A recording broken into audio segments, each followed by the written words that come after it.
Hi అక్క, ఏం hi రా. తెస్తున్నారు మీకు ఈరోజు మా ఈరోజా కోసం? పప్పు చెక్క తయారు చేసుకుందాం.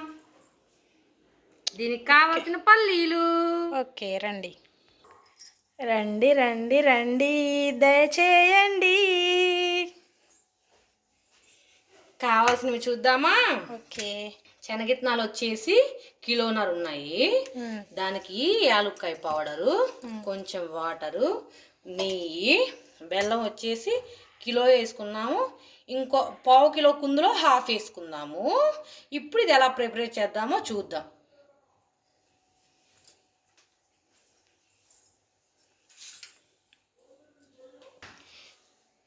పొయ్యి మీద పెట్టేసి ఆ బెల్లం స్టవ్ ఆన్ చేసి వాటర్ వచ్చేసి ఒక గిద్ద సుమారు వేసుకున్నాము. దీన్ని కరగనిద్దాము. చూసారు కదండి, ఇలా గడ్డలన్నీ కరిగిపోయినాక ఈ పాకాన్ని ఒక్కసారి వడగడదాము. వడకట్టిన తరువాత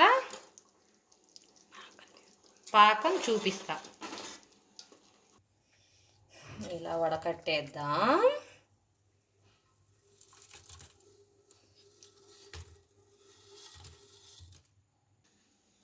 పెట్టేసామండి, వడగట్టేసి పాకం చూద్దాము. ఒక 10 నిమిషాలు పడుతుంది. చూశారు కదండి, ఇంకా పాకం రాలేదు. అది చుక్కలు చుక్కలుగా పడుతుంది, ఇంకా పలుసగా ఉన్నట్టే. అది పాకం వచ్చినాక థిక్ అయిపోతుంది. ఒక్కసారి పాకం చెక్ చేద్దామండి. ఇలా తెల్ల ప్లేట్లో వేసుకుందాం. పాకం తీసి దీనికల్లా ముదురు పాకం పట్టుకోవాలి. ఇంకా పలుచగానే ఉంది, లేదు ఇంకా రాలేదు పాకం. ఇంకొంచెం సేపు ఉడకనిద్దాం, చేసుకుందాం. చూసారుగా, ఇది ఇట్లా ఇట్లా వేసినప్పుడు టాంగ్ అనాలి.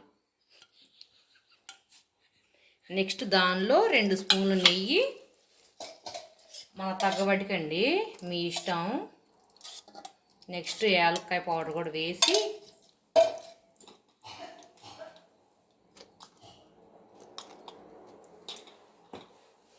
ఒకసారి తిప్పేసి శనగిత్తనాలు వేసుకుందాం. శనగగుళ్ళు వేసుకొని తిప్పుకుందాము. ఆ ముందే ఆల్రెడీ నేను తాంబూలానికి నెయ్యి పూసి ఉంచాను. పాకాన్ని తిప్పేసి ప్లేట్ పోసేద్దాం.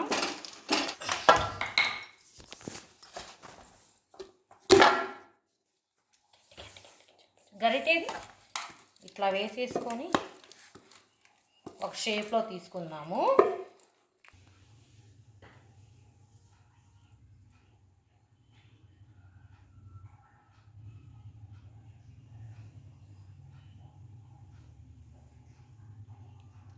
ఫస్ట్ టైం ట్రై చేయడం అండి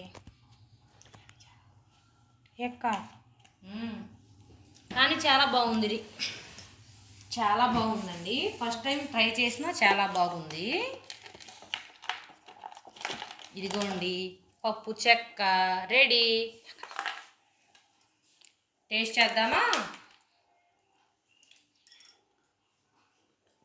చాలా బాగుందండి, పప్పు చెక్క మాత్రం పర్ఫెక్ట్గా వచ్చింది. ఓకే, నచ్చితే లైక్ చేయండి, షేర్ చేయండి, సబ్స్క్రైబ్ చేయండి.